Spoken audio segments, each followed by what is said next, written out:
Hello and welcome to PFF Fantasy Football Podcast. I'm your host, Ian Hartitz, and we have a new series for you all today. We're going to start doing a team preview series. Last year, I knocked these out in solo pods, but I'm already doing Fantasy Files ones. As much as you all might like hearing my voice, you probably don't need 2 or 3 podcasts per day. So I have my good friend, good coworker. You hear him every single Wednesday on here, Andrew Erickson, to help me break down every single team throughout the NFL. We're going to be going division by division over the next 8 weeks, get you set up before the season starts. And today we're beginning with the NFC South. But first, Andrew, we're recording at 10 a.m. Usually we're 3 p.m.ers. I found out that you're a morning person. I'm not, but I'm rolling with the punches. Great day to be great as always. How's it going, man? Yes, it is going great. I had my early morning workout, and this time I was going on a cleanse. I was trying to stay off the pre-workout, but I had a relapse. I went back to it, and it was glorious. I had a great workout, and I still got some of that energy, so hopefully we can use it on the podcast. Just want to note, I am the king of coffee mugs. I got this one right here saying the dog father. And, just saying, could be me. Got a little wiener dog on it. I love it. Anyway, we are going to be starting with the NFC South, everybody. I want to answer 5 main questions per team. The defining question for each team: what's the big note that we need to focus on? Their most underutilized player. This can be a great player that we just think should be fed the ball more, or a backup running back not used at all. Obviously, we'll explain when we get to that. Our favorite fantasy value pick, our wild card scenario, which is basically like, what's a weird thing that could happen? Could a guy get hurt? Could a wide receiver 3 rise up to the top of a, uneven pecking order? We shall see. And finally, we'll close with our pick for the over-under. Get a couple division picks on the way out, and we'll try to keep this crisp. Andrew, let's start things off with the Atlanta Falcons. What is your defining question for the 2021 Atlanta Falcons? How does Arthur Smith impact the change in the offense? So what is his role now fused with Matt Ryan, fused with these different playmakers, because this offense looks way different from a personnel than the Tennessee Titans. So we can't just copy and paste what Arthur Smith did in Tennessee and just apply it to the Falcons. We can take bits and pieces from it, and specifically 2 areas that I've honed in on are the red zone and play action. So basically, Arthur Smith leveraged Ryan Tannehill with play action, highest rate the past 2 seasons. And that's what we saw Matt Ryan be the most successful in Atlanta with Kyle Shanahan. He led the NFL in play action during his MVP season. In the last 2 years, Ryan hasn't finished higher than 22nd overall in play action rate. So that's one aspect that we should see efficiency improve for Matt Ryan, and especially in the red zone. That's the other area of the field that the Falcons have really struggled. That's why Young Hoku is getting all this buzz as a friggin' dope-ass kicker, because they kicked a lot, but the Tennessee Titans kickers have been terrible because their offense has been good in the red zone, because that's really more predictive of actual kicking stats. Sorry, kicker rant. But Atlanta's basically rate, their touchdown per drive in the red zone is ranked 28th last year, and no team has had a higher touchdown per drive rate inside the opponent's 20-yard line than the Tennessee Titans last year. So I'm looking forward to seeing this offense be better in the red zone. Maybe Julio Jones was the problem. I would never say that, but at the same time, Julio was not they didn't use him in the red zone. So we'll see if Kyle Pitts can kind of fill in that role. Arthur Smith leaned on the tight ends a lot in the red zone on the Titans. So Kyle Pitts kind of profiles as a guy that have a role there. I think you've already broken the record for most kicker talk on an episode of this podcast, but good points. I'm going to go with, will Kyle Pitts be an all-world tight end from day one? Because that's where he is being drafted. Like, I don't disagree with the consensus of this guy being the tight end 5. I have him ranked there myself. I have not gotten him in one best ball draft yet, because you Looney Tunes out there are taking this guy like in the 5th round. I think he's going to be awesome too. I mean, I did an article before the draft where I just looked at, like 5 tool receivers. We talk about this in baseball a lot with what they can do. And I said, okay, what are the elite receiver prospects that have speed, size, hands, route running, and playmaking? Jamar Chase is a little bit smaller, I think, than people know, so he didn't quite qualify. Our guy Nico Collins was actually pretty close, but Kyle Pitts was the only qualified tight end or wide receiver that checked each of those boxes in terms of just the metrics he was putting up. Highest single season grade from a college pass catcher in the PFF era. I mean, one of my favorite analysts in this industry, Justin Boone, over with The Score, one of his bold calls, he had an article come out that Pitts will break Mike Ditka's long-standing 12 touchdown record for rookie tight ends. And the fact that Ditka, and this is crazy, man, 1961, Mike Ditka, 14-game season, 56 catches, 1,076 yards, and 12 scores as a rookie tight end in 1961. But Justin's saying that, he thinks Pitts could break that rookie record. That is in his range of outcomes. This guy could be an immediate top 3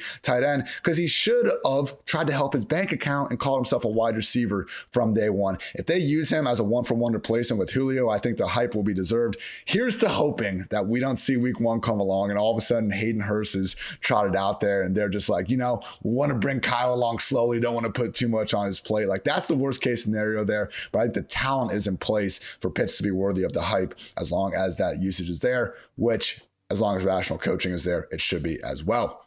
Andrew, who's your most underutilized player on the Atlanta Falcons? I mean, it's your guy, Ian. Cordarrelle Patterson.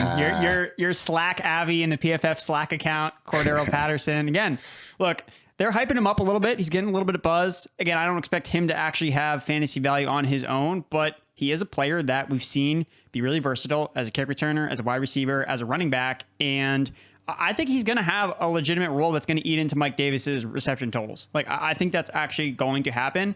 And I don't necessarily know how often this team is going to utilize the running backs overall in the passing game. Again, Arthur Smith, we like to carry over all the good things he did with the Tennessee Titans. One thing that he never did was throw the ball to the running backs. Like, he never did that. So I don't think we can just assume that Mike Davis is going to see the same type of reception and target load that he saw in Carolina, which was an offense that was built for fantasy football running backs. Like, that's not necessarily the case here with the Atlanta Falcons. I mean, the PFF fantasy projections have Patterson slated for 45 targets, which is 24th at the position and just 6 fewer than Mike Davis. You also have a connection with the new Falcons offensive coordinator, Dave Ragone. Again, obviously, Arthur Smith is kind of the orchestrator of the offense, but Dave Ragone as the OC is going to have some input.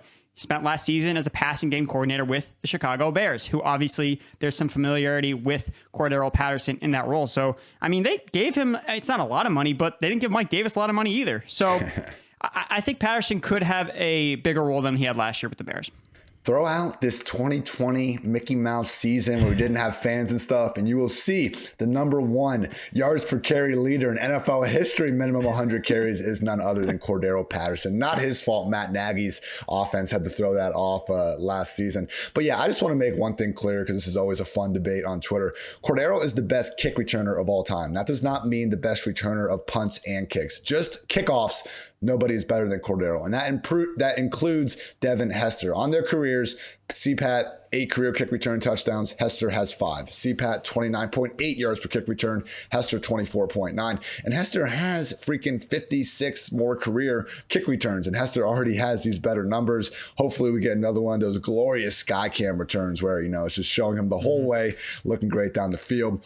Love the call. I'm going to go with Russell Gage because he was actually low-key PFF's number one passer last year in total passing grade. I mean, this dude hit Julio, and the mouthpiece in that Cowboys game somehow dropped it. And then he threw a dart under pressure against the Chargers, I believe, and hit Ridley or someone for another score. So 2 throws. Maybe he's a system quarterback. Mohamed Sanu was having a lot of success out of the slot as well when they asked him to throw. But either way with Gage, I mean, he is someone where I think when you go back and look at his tape, I'm a sucker for these late night, NFL highlights, best route running of 2020 and all that. And you'll see Gage pop up with some truly nice cuts here and there. So the question, who's going to be the number 2 here, Gage or Kyle Pitts? We'll see. I do have a feeling that Gage will ultimately, take a little bit more of a back seat, which is what we talked about a couple of weeks ago when, I think we might begin to our next player, Andrew, and that is our favorite fantasy value pick. Could it be Olamide Zaccheus? You mean Zaccheus? the Wizard of Oz? Like that's his nickname. I'm calling it right now. Wizard of Oz. So much easier. Because he was good last year when he got opportunities, when he was playing at least 74% of the snaps, averaged 11.8 fantasy points per game, and he outproduced Russell Gage in those games. So he's got big play upside on the outside. He is a smaller wide receiver. He's not over 6 feet tall. So again, I don't necessarily expect him to be towering over defenders, but with so much of the defenses occupied with the Kyle Pitts, with the Calvin Ridley, I think that he's going to have some decent games, and he's free. Like, he's so free you can get, and he could be the starting receiver on the outside, depending on how they deploy Kyle Pitts. How much is Kyle Pitts playing on X? How much is he playing in line? Look, he was a former 2019 undrafted free agent, but I think that he could be a starter, and I think that at the end of the year, him and Gage could be pretty similar, but the value is just with my guy, the Wizard of Oz. Per Torrey McElhaney from The Athletic, he does appear to have the number 3 wide receiver role at the moment. 3 career games with 5+ targets, 8 catches, 86 yards, 4 catches, 41 yards, 4 catches, 103 yards, and a score. Gotta love your small sample sizes. But yeah, people, it's not even about that. It's about what he could have moving forward in 2021. Matt Ryan's typically operating one of the more pass-heavy offenses. And like you said, completely free. He's absolutely going to beat his current fantasy consensus rank. Andrew, what's your wild card scenario for this offense? I hate to say it because he's a big friend of the PFF Fantasy Football Podcast that Mike Davis he fails to live up to the expectations that are put on him. Ouch. I think that we're looking at him and we're looking at the depth chart and we don't see a lot of guys there. We see a bunch of dudes like Jameis Hawkins, undrafted guy, Cordarrelle Patterson. Yeah, that's what it looks like on the surface, but why are they getting hype at all? Like, why are the coaches talking about them having roles? Why are they talking about having a running back by committee? Why are they talking about not operating a Derrick Henry offense? Like, I just see them using more of these other backs than I think that the fantasy community is looking at. That's the way I look at it. I mean, Cordarrelle Patterson is a goal line back, like 6'1", 231 pounds. In 2019, that's what his role was as a rookie. Like, that's all he did was take goal line carries. And that was actually something it really stood out to me heading into the 2020 season. I thought that maybe he could carve out a role, but he just ended up not really taking another step forward. And Jameis Hawkins, again, an undrafted rookie free agent, I thought he was really good. Like, coming out, I was really surprised that he went undrafted. There were apparently some off the field issues, which is the reason why he slipped into the draft. But the thing is, like, all these running backs, like, alone, they don't have anything that Mike Davis can't do in terms of his full 3-down skill set. But they all have niches that could potentially slowly eat away at some of Mike Davis. So Olsen could be a goal line vulture. Jameis Hawkins is an explosive running back, so they may try to use him more in the screen game. And then you have Cordarrelle Patterson, where he could eat into the reception. So just bits and pieces here and there. I just don't know if we have a 3-down running back role in this offense, which is different from Carolina, which that role existed. We know it was in that offense, and Mike Davis was obviously a beneficiary of that role last year. Yeah, when I was breaking down every, just backfield and trying to see who the top handcuffs were in fantasy football, I had 3 teams in my final tier, which was just labeled, who the hell knows what's going on here to begin with. The Jets, the Texans, and the Falcons. Like, yeah, Davis can be a 3-down back. He was last year. Maybe Michael Carter can be. Maybe David Johnson can be. But we don't even know, like, what the rotation is going to be there. Is the number one running back in these offenses going to be an 80% snap guy? Or is it going to be a 40% guy? And as Mike Davis, has that, floor, he also has the ceiling where he could be an RB1, which is where I took this because I'm a glass half full guy, Andrew. And I think that Mike Davis, who forced more missed tackles per rush than every running back other than Nick Chubb, averaged more yards per carry than teammate Christian McCaffrey, averaged the same amount of yards after contact per rush as Kamara and Jonathan Taylor. I do think he can win out in this situation. I know Arthur Smith, we haven't gotten the Derrick Henry comp yet. Maybe he'll start experimenting with some microdosing or something like that before the season starts. Get frisky. He sees those thighs. He starts to think maybe he's back in Tennessee. Who knows? Weird things have happened. But that shows you the wide range of outcomes that Mike Davis has. So yes, where he was going before, the quote unquote RB dead zone, round 4, round 5. No, please don't draft Mike Davis. But as people realize this, as they get sharper and begin to take those wide receivers, I'm okay taking a chance on Mike Davis around 6 or 7 when it's between him and, a wide receiver 30 or something, just not so much when it's between him and a top 20 talent. Andrew, we're using win totals courtesy of DraftKings Sportsbook. Over under is set at 7.5 for the Falcons. Remember, we got 17 games. What do you have them finishing? It never feels great to back the Atlanta Falcons as a team, but I'm going back to it. Over 7.5 wins for the Atlanta Falcons. I know the defense still sucks. 31st ranked defensive line, 32nd ranked secondary heading into 2021. But I do think that just a new coaching staff is going to really help this team to stop blowing fourth quarter leads. Like, if you look at the team last year, 18th in scoring margin. So they were an average team in terms of points scored, but they lost half of their games by 1 score. Like, that's the big thing. And that's not something that you see carry over year after year. Just more competent coaching, just Arthur Smith being like, guys, like, we're going to win this game. Like, let's just finish it, instead of them just collapsing like left and right, where it becomes a punchline on Twitter every single week. The Falcons blew it again. So I do think that, if they even just cut that in half, they won 4 games last year. They're able to win 4 of the 1-score games that they lost last year. That gets them to 8 wins. And I think that the offense is good enough to help them win that many games.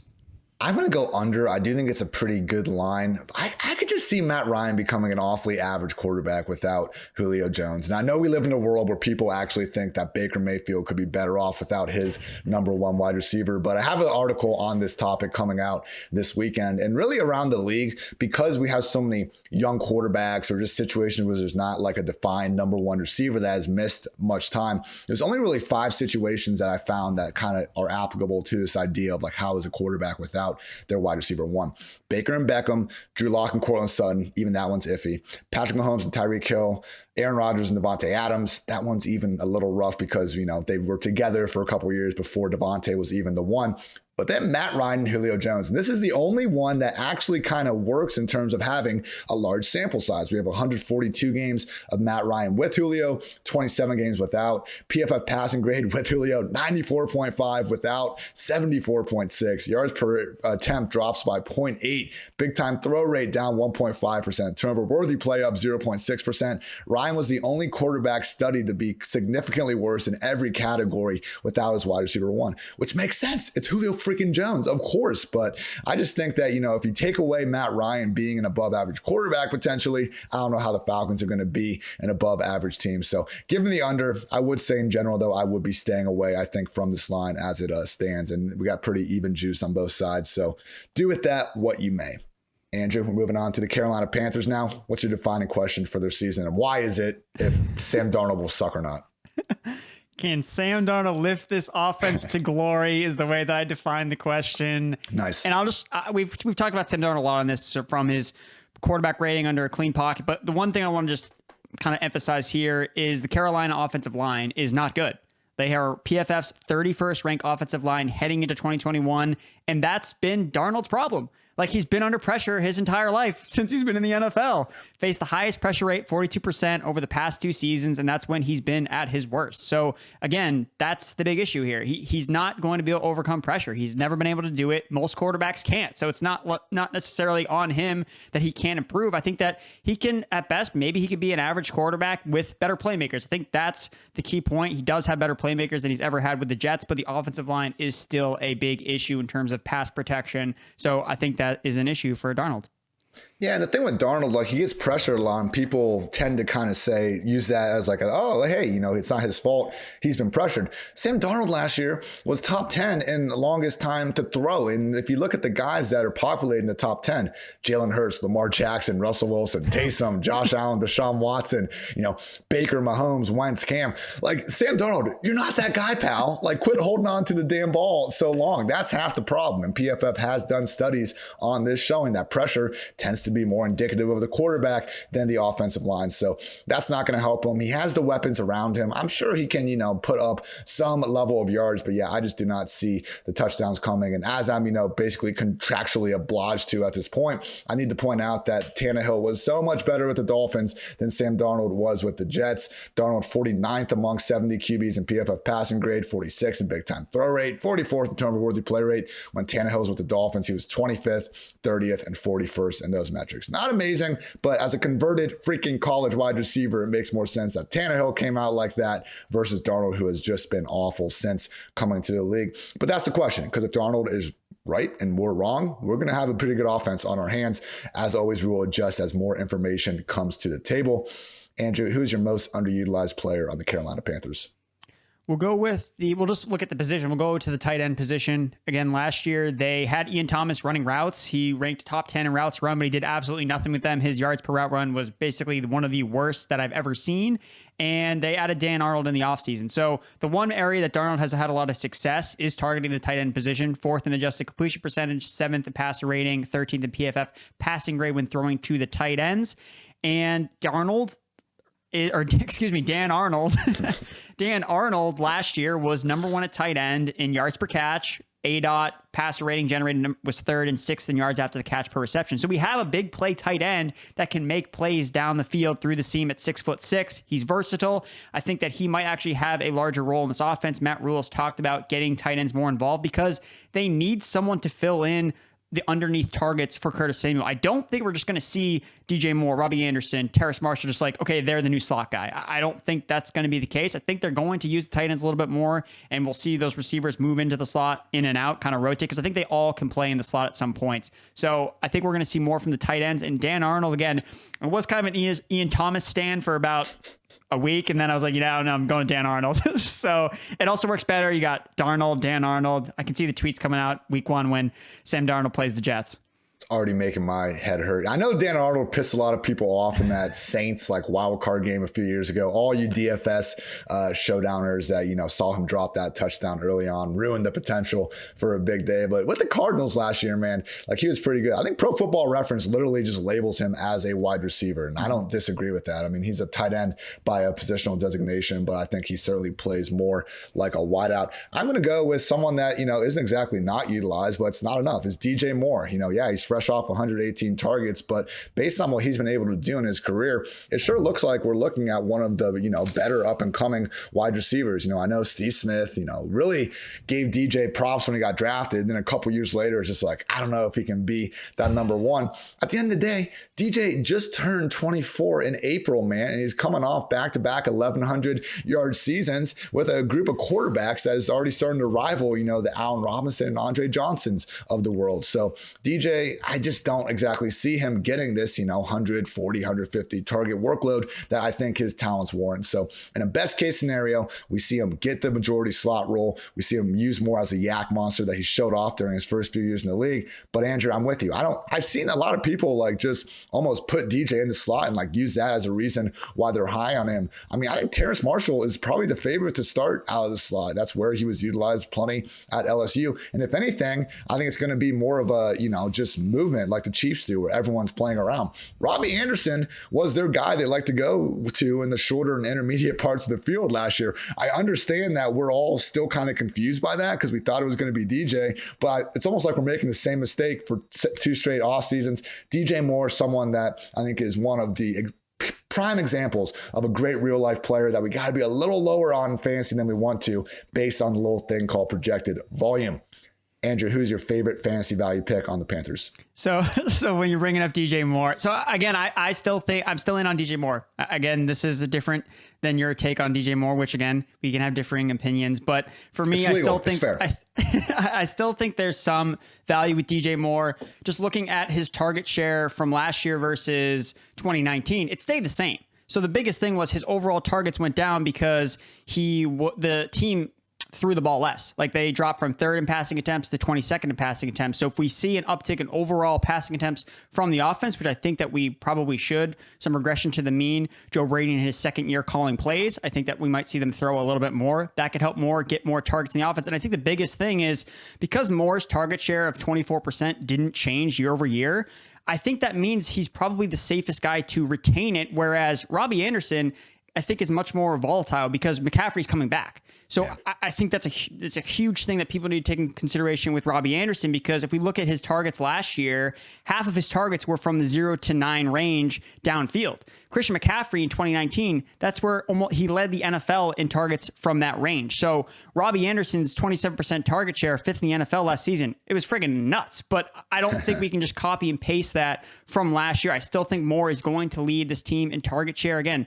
10th in receiving yards per game last year. He wins downfield. He wins after the catch. And he was 6th he led the team in targets during the last 6 weeks of the year. So, and again, honestly, the real selling point too with DJ Moore is I think that the targets will be there, and the freaking opening schedule for the Carolina Panthers is off the charts so good. Jets, Texans, Cowboys, Eagles, Falcons. Like if you want, I think the best move with DJ Moore is if you draft him, get him in round 5, something like that, round 4, round 5. I think that he could start off really, really hot because they have a really easy schedule. And then if you want to sell him at a peak value, I think that's the move with DJ Moore and even these Carolina Panther receivers in general, because they actually have the easiest schedule through the first 6 weeks of the year, and then it becomes much harder. So I think we're going to see a lot of Sam Darnold stands come out of the woodwork after the first couple of weeks and be like, he's back, baby, here we go. And then be like, no, you need to sell this team like all day long. Do not buy into the Carolina Panthers long term, because I think the schedule is going to help boost a lot of their numbers to start the year. All fair points, which takes me to my favorite fantasy value pick, Terrace Marshall. There's a lot we don't know. And while, you know, again, rational coaching and belief would lead you to believe DJ Moore is going to be the undisputed number one, I mean, we got McCaffrey, we got we got Robbie Anderson. We got second round pick Terrace Marshall, man. Like, this is a high draft capital rookie that has a seemingly starting spot in the offense that we're just like not really giving him the proper amount of credit, I think, potentially to soup up a large portion of this target share. Who the hell knows? He might come in and take all those Curtis Samuel targets. Like, that could be where they're going to. The guy they drafted to replace him. And I believe you said earlier this offseason, like, he's someone that could lead the team in touchdowns, and it wouldn't be particularly surprising. So Marshall is someone that, I think a lot of us were hoping maybe go to the Packers. One of these, is the Packers. Who was the other squad we all wanted a wide receiver to go to? Usually just the Packers. Anyway, didn't go there. And then when we end up in this crowded situation with McCaffrey coming back, we kind of wrote the guy off. But when he's going as cheap as he is, man, like, that's still someone with, again, the high draft capital and really just the sort of, big-bodied slot guy that I think could win a lot in this offense. So Marshall certainly being priced closer to his floor than ceiling as a number 3 wide receiver in this offense. Andrew, what's a wild card scenario you want to run by the loyal listeners of the PFF Fantasy Football Podcast? So you kind of gave it away. So it was Terrace Marshall leading the team in touchdown receptions because of the things that you kind of mentioned off the top. So PFF's third highest graded draft eligible receiver in the red zone. And that was a big issue for the Panthers last year. They were god-awful in the red zone. Teddy Bridgewater claimed that they didn't practice red zone, but the numbers backed it up because his passer rating, PFF grade, were all dead last year. So, again, considering Marshall has connections with Joe Brady back to LSU, it's hard to imagine them not drawing up plays for this 6'3" red zone monster in the end zone. So I like Terrace Marshall to get a lot of touchdowns, and that's kind of why I have a lot of him in best ball. Like, he's one of my higher owned best ball wide receivers because I think that these touchdown weeks could lead to spikes in production. Again, the targets are really hard to project, which is kind of why he's falling. But at the same time, he was a first round talent. Like, he definitely should have gone in the first round, but he fell because of injury concerns. I remember reading a Peter King article about it, that the Ravens were like locked on to Terrace Marshall at the end of round 1, but they kind of backed off, went to Rashad Bateman because of the injuries with Terrace Marshall. So that's why he fell to round 2. And remember, guys, Terrace Marshall was the first offensive player that Matt Rule has drafted. They drafted all defensive players in year 1. So they have a lot riding on this guy to help this offense take the next step. Obviously, the red zone issues were a big problem last year. And I think Marshall's kind of the perfect fit to kind of fix those problems. Exactly, man. I just wonder if, like, all of us love DJ Moore a little bit more than the Panthers do. I hope not. They're watching the same guy we're watching. It's just concerning. All right, my wild card scenario: CMC gets hurt again, and Chubba is forced into the starting role. I would just say, though, I think we could be looking at more of like if CMC goes down, I think Chubba would be like a low-end RB2. I don't think we're looking at another Mike Davis situation because Reggie Bonifon's still there, Trent Cannon's still there. It's not even for sure that Chubba would be the starting running back. I mean, it took, Mike Davis at least a couple games to beat out Reggie Bonifon. I mean, that wasn't exactly a given when the things went down last year. And, even when Davis was out there, it wasn't quite the same every snap role that we see McCaffrey play when he's healthy. So, looking at his kind of stats from Oklahoma State, I think Chubba has the rushing chops for sure, but was really primarily just using the screen game. And as we see with rookie running backs, that can be a big issue for him. So one friend of the podcast, Mike Davis, was on here. He talked about how, in those early career stops he had with the 49ers, with the Seahawks, he really had to just hone in on becoming a 3-down back, able to pass protect and all that. And I think, the way Chuba's going in some of these drafts, I'm starting to see him creep closer and closer to that premier handcuff territory. I would just say take a step back. Not the worst pick if you're in one of these 21, 22 round drafts or something. I know it gets dicey in a hurry in those, teen rounds, but I would just caution expectations in a worst case scenario. I don't think we're looking at the same, potential league winning upside from the RB2 in Carolina as we saw last year. Andrew, the Panthers over-under sits at 7.5 wins. Why are we pounding the under?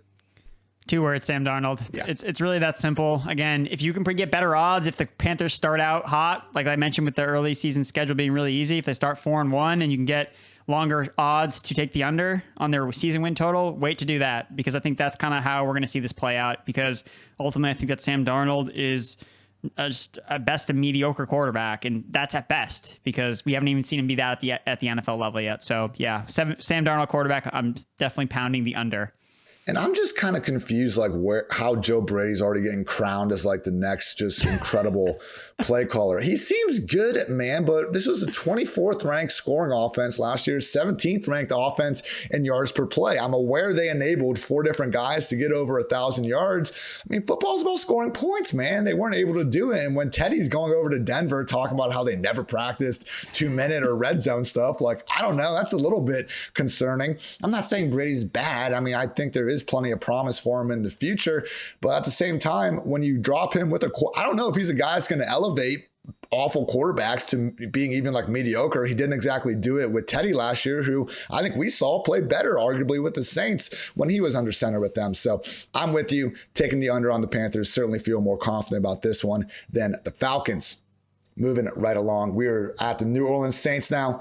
What's your defining question, Andrew? I mean, let's be honest. It's the quarterback battle. Who's going to be under center? Who is going to be under center? And the market is leaning towards Jameis Winston. I believe it's going to be Jameis Winston. I believe you believe it's going to be Jameis Winston.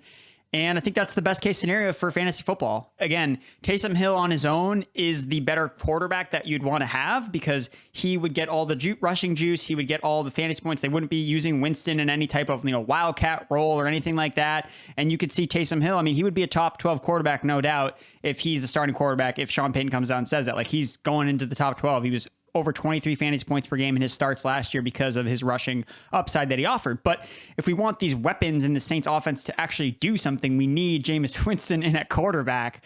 Michael Thomas, like, we need these pass catchers to have a guy who can throw the ball downfield. Last year, the Saints were actually really run heavy because of Drew Brees' inability to kind of push the ball downfield. It was 28th in neutral game script pass rate, 53%. And that was really different than the past 5 seasons. They were 4th in neutral game script pass rate over the past 4 seasons when Drew Brees was actually kind of able to throw the ball downfield. Again, part of that was injury related. He was banged up, ribs. He had a shoulder injury. So again, we can't just say because he was, washed up or whatever.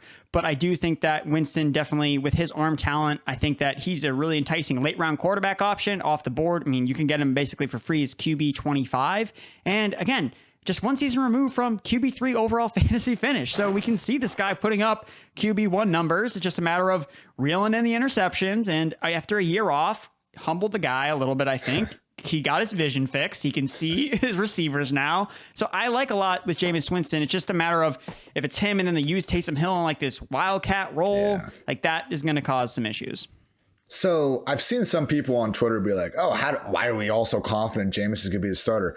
It's because a Saints reporter, Nick Underhill, told this very podcast in March that he considers Jameis to be the front runner and he should likely be the starter. Then he came back in June when he learned more information. We should adjust our opinions as we get more information, people in all walks of life, definitely fantasy football as well, which is usually our life here. But anyway, he came back in June and just said, he's not the solidified starter. There is going to be a legit competition. I do think Jameis wins, but you said it, Andrew. If Taysom wins, man, and I think you can talk about worse, final round best ball picks than Taysom Hill, particularly if, you went pretty weak at the position because, last year in 4 starts, QB3, QB11, QB7, and QB9. And make sure if you haven't, actually, it's not, is our finish this thing live on the site, Andrew, or is that just for us right now? Nope, it's live. Fantasy Finish is up on the site.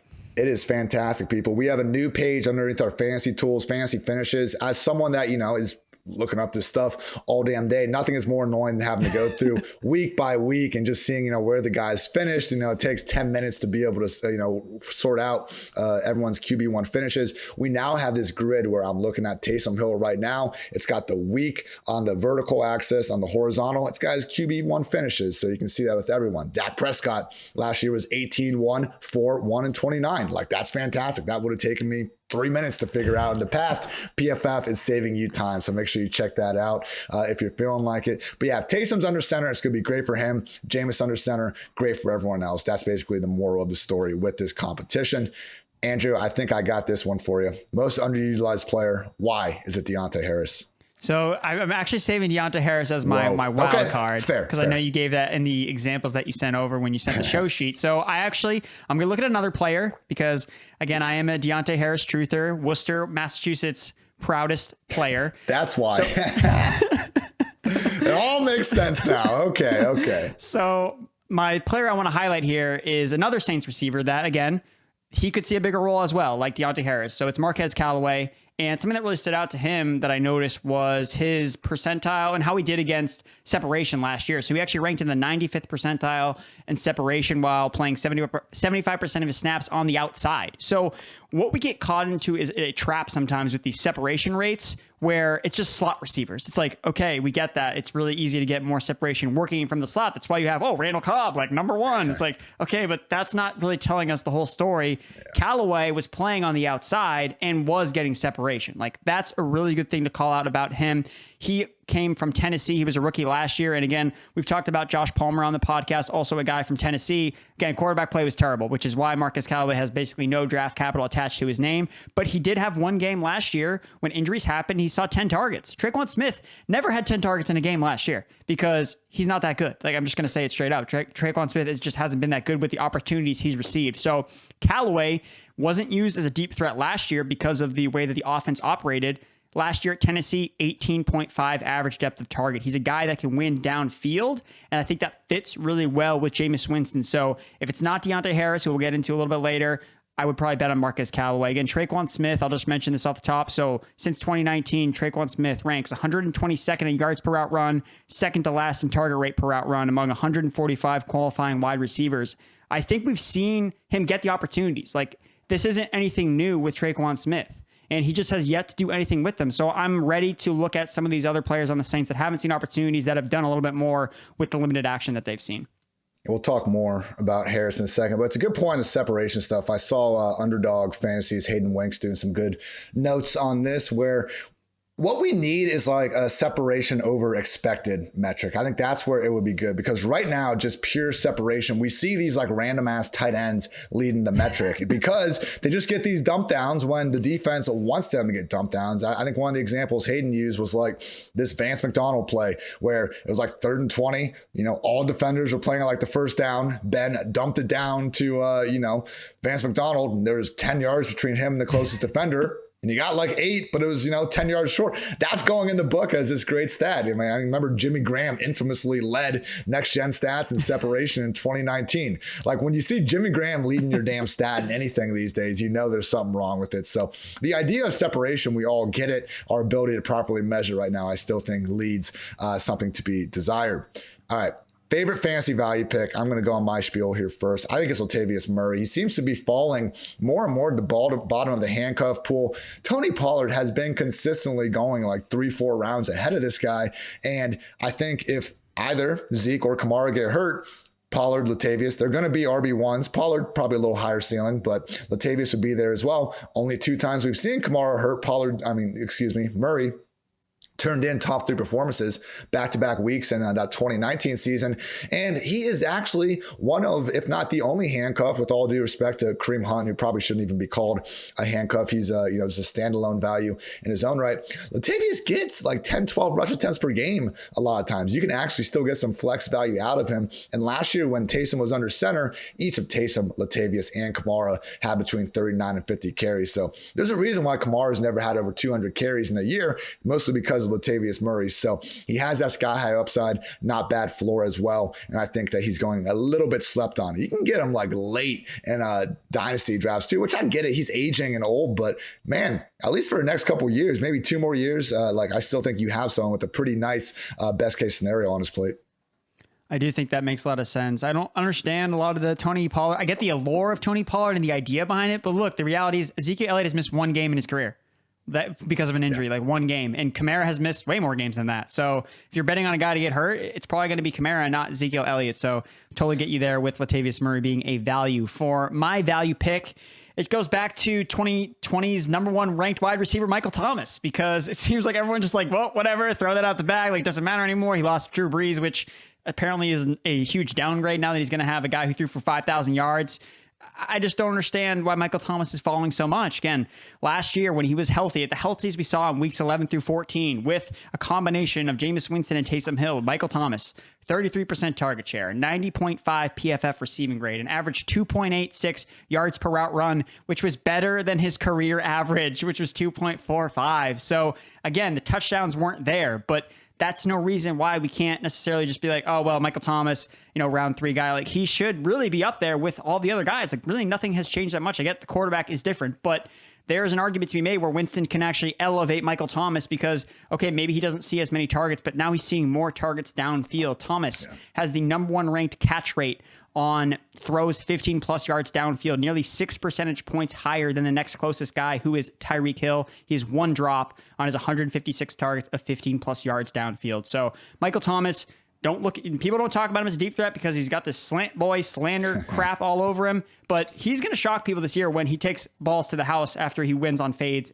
and things with Jameis Winston. So I think it's going to be special to see him and Winston hook up this year. Every day I just wake up and pray to the football gods that Michael Thomas's ankle will be okay, because I'm with you, man. Our fine social media folks took, our rankings that we all submitted for our PFF fantasy draft guide, looked at consensus, and my 4 wide receivers I am higher on than consensus, or just much more higher on. Michael Thomas is my wide receiver 6, Deontay Johnson, OBJ, and Devontae Smith. So yeah, man, 1 year removed from an overall wide receiver 1 finish. The guy should be getting way more respect than he is at the moment. I would say, moving on right along to our wild card scenarios, you're going to talk about Deontay. We got to give Trequan Smith a little bit of love, though. I understand he hasn't broken out before. This is an offense, though, with Jameis under center, and we saw what he did last time. He had 2 high-end receivers at his disposal. I'm not going to go as far as saying Trequan's high-end, but man, I just feel like the hype was starting to build in the earlier part of the offseason. We got a March report that the Saints were, pretty excited about Trequan, and started to die off a little bit. And I just think that in terms of who we should most likely expect to be their number 2 is Trequan. He's been the guy out there more often than not. He's not this pint-sized dude like Deontay. He's not, he has more draft capital and just more experience in the system than Callaway. So Trequan is someone where, again, in those teen rounds of your draft, I think you can do worse than a potential starting receiver, a likely, I should say, starting receiver on the Saints. But Andrew, let's talk about Deonte Harris. And I have one quick stat to get you started. I pulled this up because, oh my goodness, man, does this dude know how to break a tackle? He only has 35 catches, including the playoffs, but he has broken a tackle. He has averaged 0.43 broken tackles per reception. That's more than 0.1 ahead of Deebo Samuel, who's second in 173 player sample. I know a lot of these, his average target depth's only 4 yards, so he's just kind of getting more or less like running back looks. But Deonte Harris, man, he might be small, but this dude is slippery in space. Slippery, electric, great punt returner. And that's something that we look for in some of these deep sleeper targets, is guys that flash on special teams. That's how Tyreek Hill made his staple on the league when he first came in as a later round pick.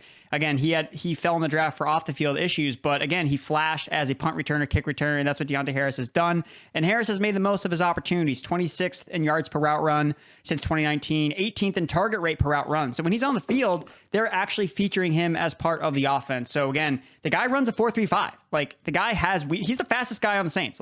No doubt in my mind, he's the fastest guy on the Saints from point A to point B. So again, I think the overlying message from here is, behind Michael Thomas, there are a lot of values with some of these Saints receivers, whether it be any of the 3 receivers we named, or Adam Troutman, who doesn't really fit any of these categories, but is someone that you definitely need to draft. I just want to mention this off the top. Fun stat. Since 2015, Jameis Winston targeting tight ends in the red zone, 32 touchdowns, 0 picks.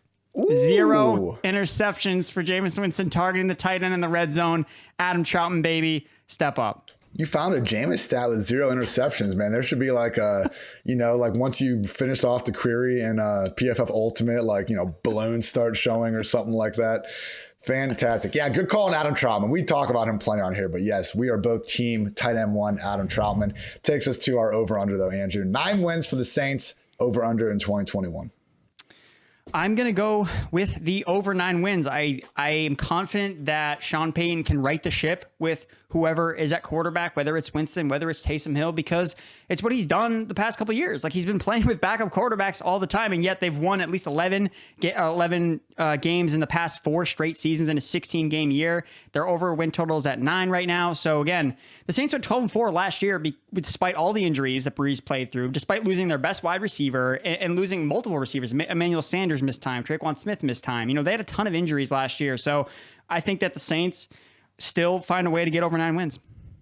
Yeah, I take the over as well. I think 9's a really good number. And the big thing, the only times we've seen Sean Payton fail to reach that mark since 2009 was from 2014 and 2016. We got 3 straight 7-9 seasons. And in those years, we were looking at the 28th, 32nd, 31st ranked scoring defense. Since then, 10th, 14th, 13th, and 5th. So I do think, even if they're not going to probably be a top 5 scoring defense again next year, this still isn't the same, just really rough group that we saw in years past. And our own PFF's Eric Eager, I remember just talking to him randomly on a Sunday last year, and he brought up the point how the Saints just have this offense where it's very easy. Peyton has figured out how to win double-digit games on a yearly basis in the NFL. That's why Taysom Hill comes off in completion percentage as one of the most accurate QBs in the league, even though we all know that is completely ridiculous. It's because his scheme is made to score points, and with even an average defense, I think they can get to 9 wins. So I would take the over as well. Are they going to have any more playoff success than we've seen in past years? I do not think so, but we're just talking regular season here. Andrew, we have reached the final team of the NFC South, the Tampa Bay Buccaneers. What's your defining question for the reigning, defending Super Bowl champions? Are there any reliable fantasy options in this offense that, dare I say, has too many mouths to feed potentially? Because that's the biggest question mark with this team. And necessarily, again, I'm using a cliche because I don't necessarily believe it, but at the same time, that is something we need to evaluate because there are so many great pieces of this offense.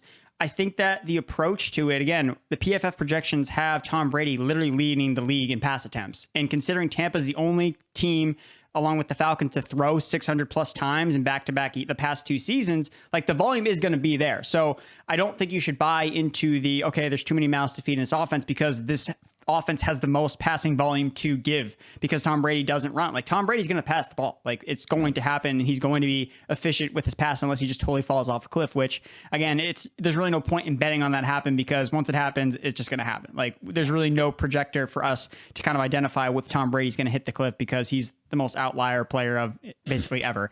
So for me, I just think that the approach with the Bucks is scooping up value with some of these guys going later because of question marks about who's going to be the starting running back. Right now it's really Mike Evans and Chris Godwin that are kind of piped up as the top 2 guys. And even I think that Godwin is better value than Mike Evans. I think that Antonio Brown is a screaming value. There's a lot of other values you can get later in drafts because one thing to point out this team, this was the healthiest team last year in terms of injuries. And that's something that's really hard to repeat year over year. So just one injury away from one of these other backup players that are all really good. There's just so much depth on this team that you're going to get a screaming value with one of these later round Bucks players that may not look great for week 1, but is going to look really great down the stretch.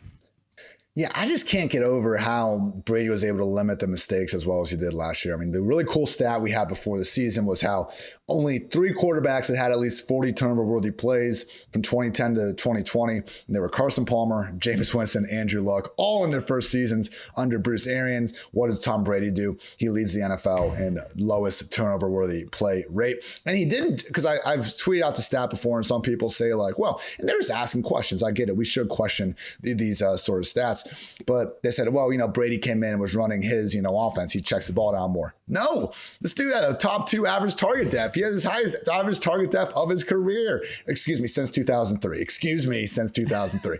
But either way, he was chucking the rock downfield. Arm looked great. He had the brief dry spell in the middle of the year. That was more due to timing, I think, getting AB in the offense. So yeah, will Father Time catch up to Tom Brady this year or ever? I don't really know. That's the only way I see this group really busting. Or to your point, maybe guys get injured. Either way, things we can't exactly predict with any sort of confidence. So yeah, don't have a ton of targets or rush attempts to go around for everybody because of so many mouths to feed. Should still be anyone's idea of a top 3 scoring offense.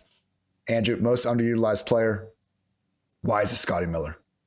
No, I'm sipping the OJ. I'm fading the Kool-Aid. I'm sipping the OJ. OJ Howard is definitely the player that I want as underutilized because this guy in 2018 was PFF's 2nd highest graded tight end. And I remember I drafted him way too high in the next year, and he absolutely burned me because he just wasn't used the way that I thought he was going to be used because he's so talented. And again, this is the tight end curve that we talk about. It just takes some of these tight ends just a long time to get acclimated to the NFL level. But last year, it looked like he was on an upward trajectory, ranked 30 yards per route run, and was the Buccaneers' most targeted tight end before his injury in week 4. He was playing ahead of Rob Gronkowski was out there blocking. And we were like, okay, he came out of retirement to become a blocker. Is that his new role? So that's not out of the range of outcomes.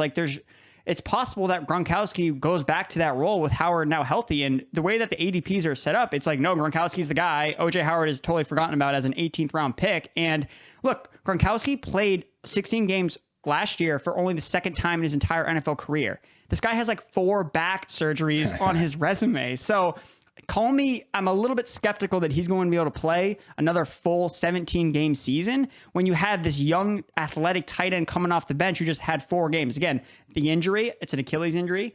Modern medicine has done a lot of great things. So we'll see how he comes back from that injury, but he's free. Like, he's totally free. And I've also heard some rumors.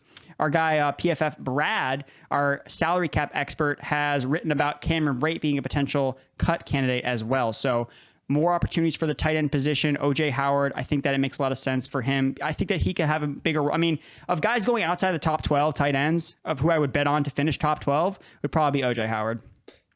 I like that call. He was actually my favorite fantasy value pick, so I'll go right on and talk about what you just said too. In those first 4 games, Howard had 18 targets, Gronk 14, Brate 2. It wasn't like they were just easing Gronk into the lineup though. He still had 77%, 69%, 93%, 86% snap rates in those games. They were just using him as a blocker. OJ was giving them more of a seam stretching threat than Gronk was, at least in that early part of the season. And he was the PPR tight end 17 during that stretch, on pace for 72 targets. So, we're taking a little bit of a chance here, but yeah, it's not like Gronk has actually, earned the benefit of the doubt in terms of staying on the field. And if we could remove Brate from the equation, great, man, because that's been the only thing holding Howard back. And it's not that Brate's bad. It's like one of these, Jamal Williams, Aaron Jones situations where we just want the starter to get all the targets, not half of them, because every damn time I do this like end zone touchdown conversion study, I see Cam Brate popping as the most consistent guy at converting their red zone targets into touchdowns, even better than all these great wide receivers. So, maybe a little fluky, but he's making the catches. He does not suck by any stretch of the imagination. But if we can get OJ those targets he deserves,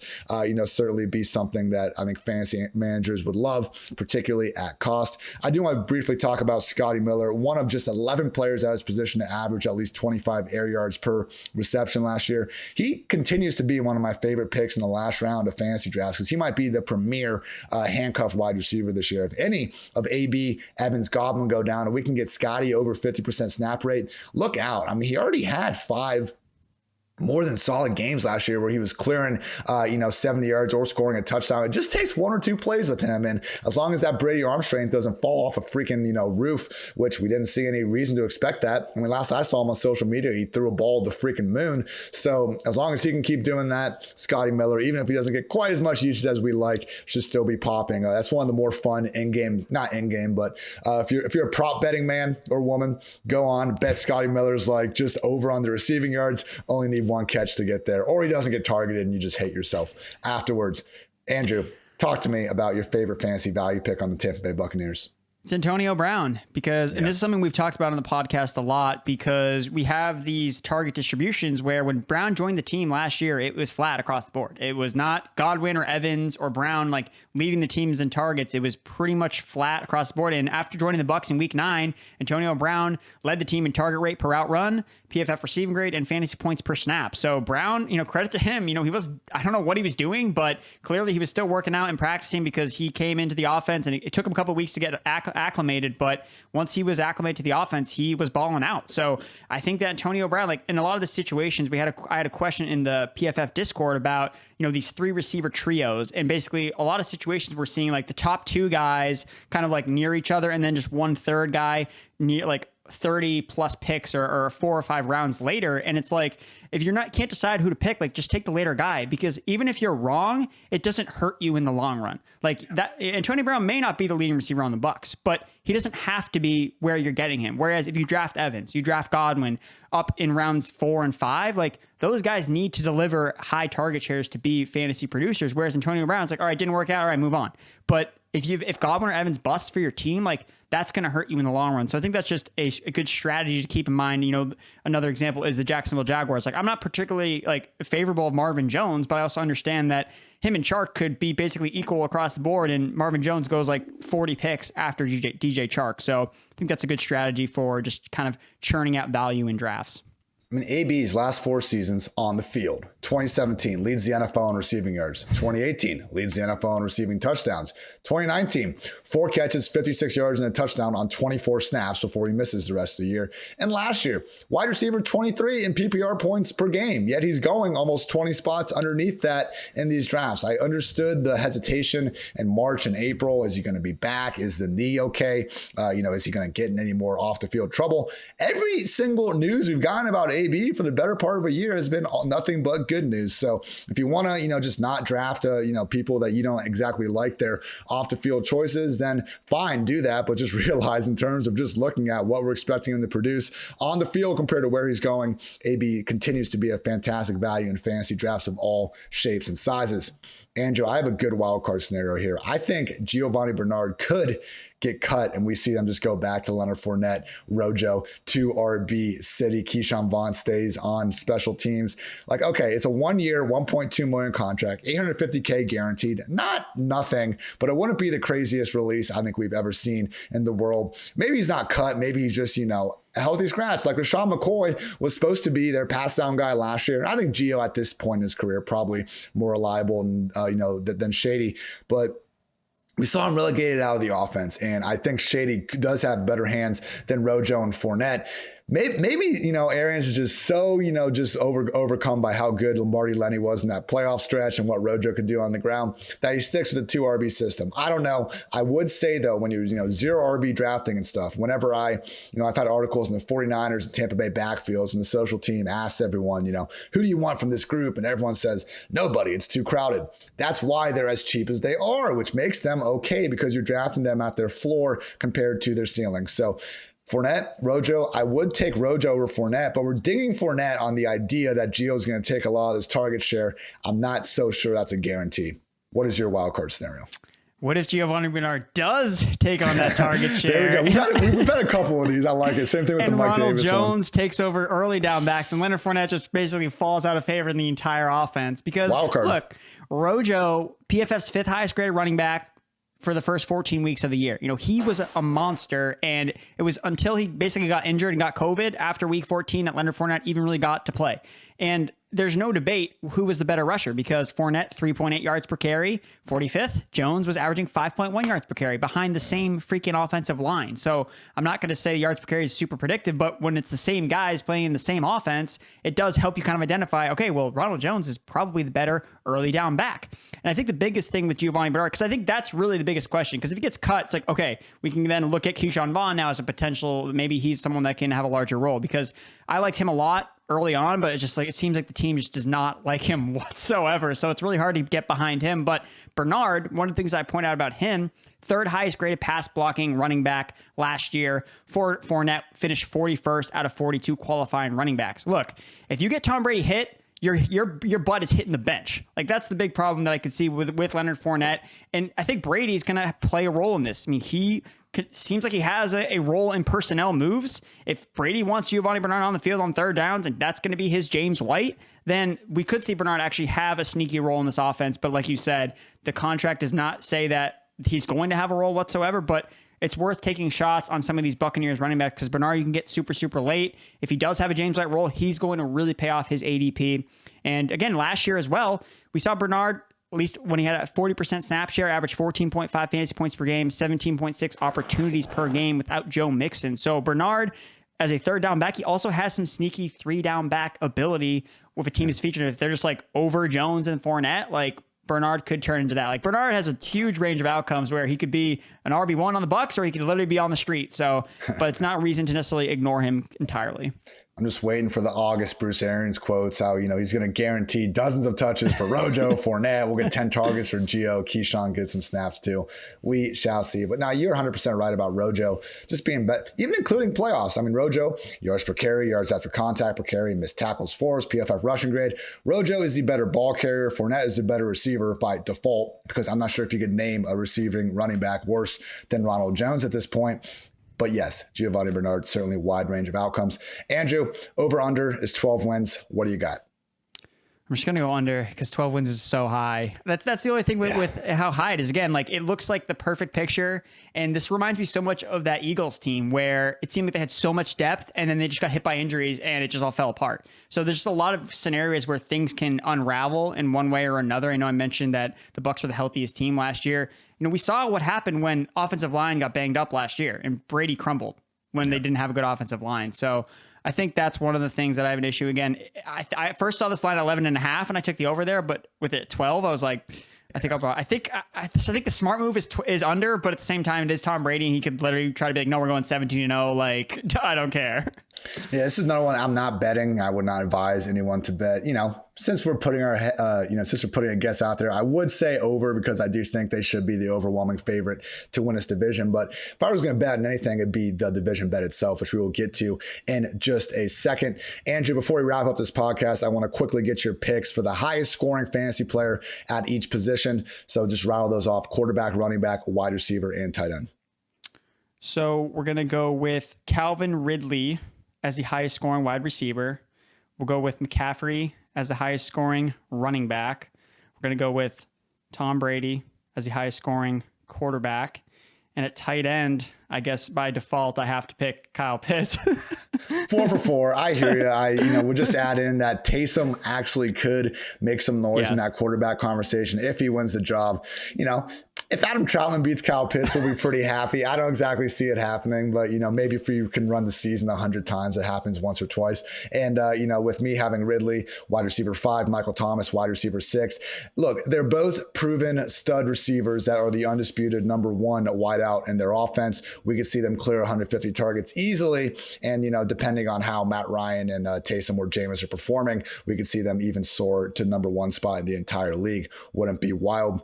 Andrew, what's your pick for the division? The current odds via DraftKings Sportsbook: Buccaneers -160, Saints +300, Falcons +800, and Panthers +850.